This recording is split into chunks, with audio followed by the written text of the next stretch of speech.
Assalamualaikum warahmatullahi wabarakatuh.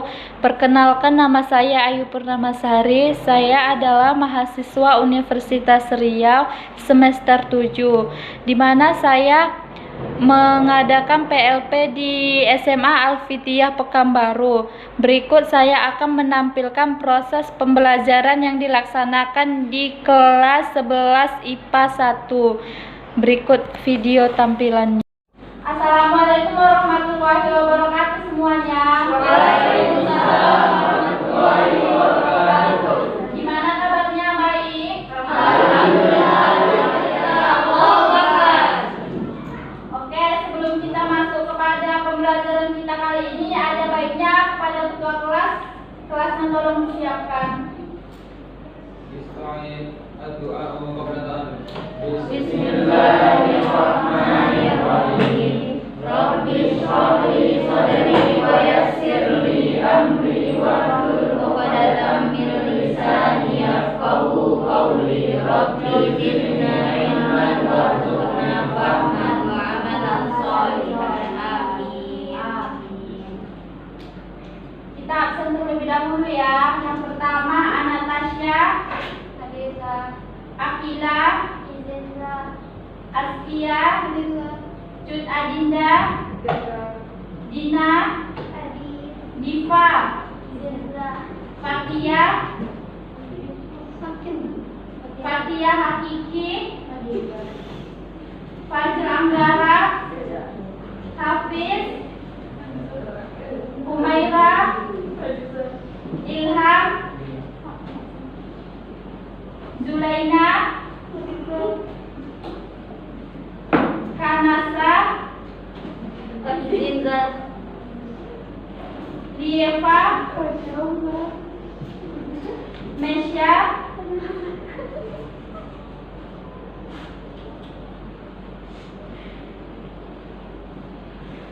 Muhammad,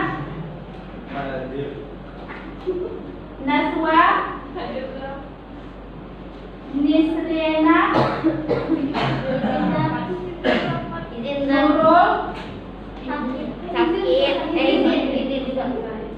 Raffi, Raihan,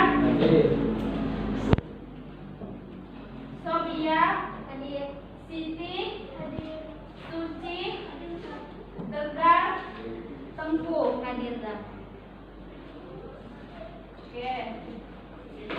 Kita masuk kepada yang bagian C, yaitu membangun kehidupan yang demokratis di Indonesia. Sebelumnya Ustazah mau tanya nih, ada yang tahu pengertian dari kehidupan yang demokratis di Indonesia? Coba angkat tangannya. Karena demokrasi itu adalah bebas. Maksudnya di sini kita bebas menyampaikan pendapat, bebas memberikan pendidikan. Karena namanya Indonesia negara demokrasi dan berlandaskan pada Pancasila dan juga hukum. Jadi sama aja kayak pemilihan umum. Kita bebas memilih siapa aja. Ada pendapat lain?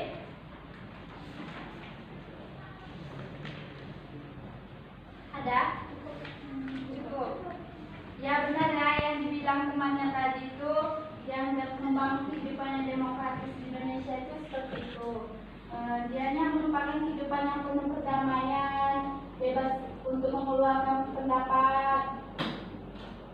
Kemudian ada pentingnya kehidupan yang demokratis.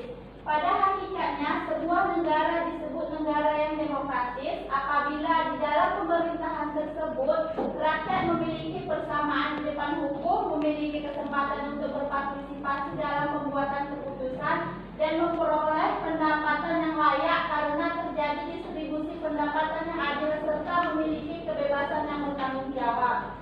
Kemudian itu ada dia persamaan kedudukan di muka hukum. Hukum itu mengatur bagaimana seharusnya penguasa bertindak, bagaimana hak dan kewajiban dari penguasa dan juga rakyatnya. Rakyat memiliki kedudukan yang sama di depan hukum, yang mana artinya hukum tidak boleh pandang bulu. Siapa saja yang bersalah dihukum sesuai dengan ketentuan yang berlaku. Jadi hukum itu tidak boleh pandang bulu. Misalnya dia ketua atau apa gitu, presiden, jika dia bersalah, dia wajib dihukum, tidak boleh pandang bulu gitu antara rakyat kecil dengan orang yang petinggi-petinggi pejabat tersebut. Yang kedua yaitu berpartisipasi di dalam pembuatan keputusan. Di dalam negara yang menganut sistem politik demokrasi, kekuasaan tertinggi berada di tangan rakyat dan pemerintahan dijalankan berdasarkan kehendak rakyat. Aspirasi dan kemauan rakyat harus dipenuhi dan pemerintahan dijalankan berdasarkan konstitusi yang merupakan arahan dan pedoman dalam melakukan kehidupan di dalam bernegara. Kemudian ada distribusi pendapatan secara adil. Di dalam negara demokrasi, semua bidang dijalankan dengan berdasarkan prinsip keadilan, termasuk di dalam bidang ekonomi, pemerintahan, wajib memberikan bantuan kepada fakir dan miskin atau mereka yang berpendapatan rendah. Kemudian daripada itu, yang D, kebebasan yang bertanggung jawab. Di dalam sebuah negara yang demokratis, terdapat 4 kebebasan yang sangat penting. Yang pertama itu kebebasan beragama. Jadi setiap kita warga negara Indonesia berhak memilih agamanya masing-masing, agama apa yang dipercayainya. Kemudian kebebasan pers. Ada yang tahu apa itu kebebasan dari pers? Kebebasan pers itu kebebasan yang Bagaimana? kebebasan pers itu setahu anak kebebasan yang kita sampaikan melalui media. Ya betul ya, kebebasan pers itu kebebasan yang berpendapat, seperti kita berpendapat di media cetak atau di internet, dan pokoknya kebebasan berpendapat, tapi kebebasannya itu kebebasan yang berpendapat baik gitu ya, jangan semena-mena berkata yang tidak baik gitu. Dan kebebasan berkumpul, jadi kita bebas untuk berkumpul, tapi berkumpulnya itu berkumpul yang terarah kayak gitu. Kemudian ada 2 perilaku yang mendukung tegaknya nilai-nilai demokrasi. Untuk menjalankan kehidupan demokrasi, kita bisa memulainya dengan cara menampilkan beberapa prinsip di dalam kehidupan sehari-hari. Yang pertama itu ada membiasakan diri untuk berbuat sesuai dengan aturan main atau hukum yang berlaku.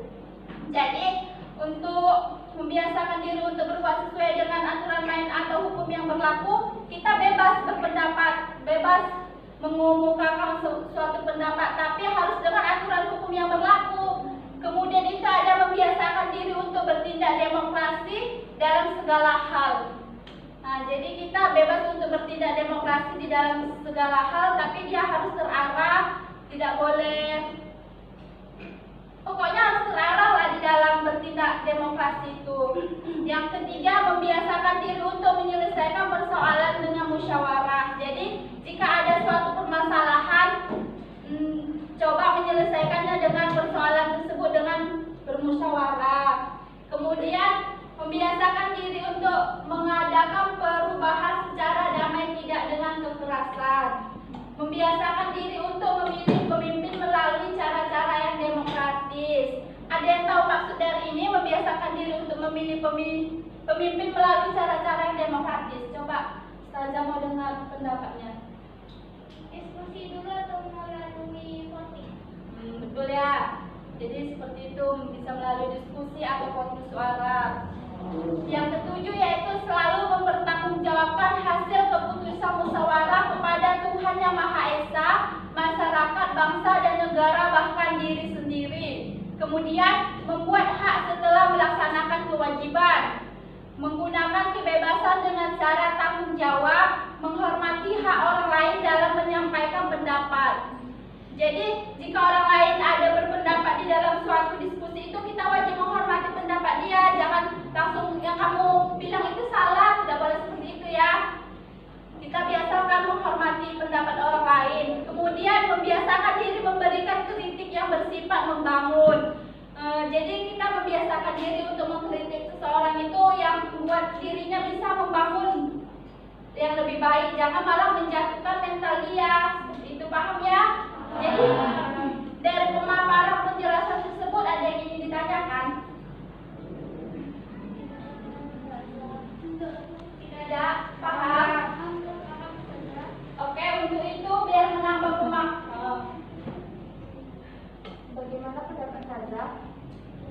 pemimpin kita zaman sekarang yang mereka mementingkan diri mereka sendiri daripada rakyat.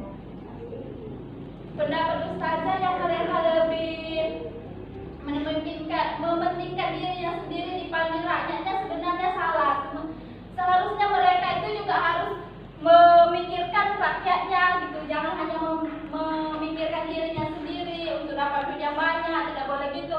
Rakyat yang di bawah ini juga harus dilihat bagaimana perekonomiannya, tidak hanya gimana, pokoknya orang itu udah duduk di atas, pokoknya rakyat itu dibiarkan gitu, nggak boleh sebenarnya. Tapi banyak yang kita temui seperti itu kan, seharusnya tidak boleh. Oke, ada lagi? Sepertinya tidak ya. Untuk itu ustazah minta kalian mengerjakan tugasnya halaman 70 dikumpul minggu depan aja. Ya. Mungkin sekian pembelajaran kita hari ini. Semoga apa yang kita pelajari bisa menambah ilmu bagi kita, menambah ilmu dan kecerdasan untuk kita ke depannya. Sekian. Terima kasih kita ucapkan dengan ucapan hamdalah. Alhamdulillahirobbilalamin.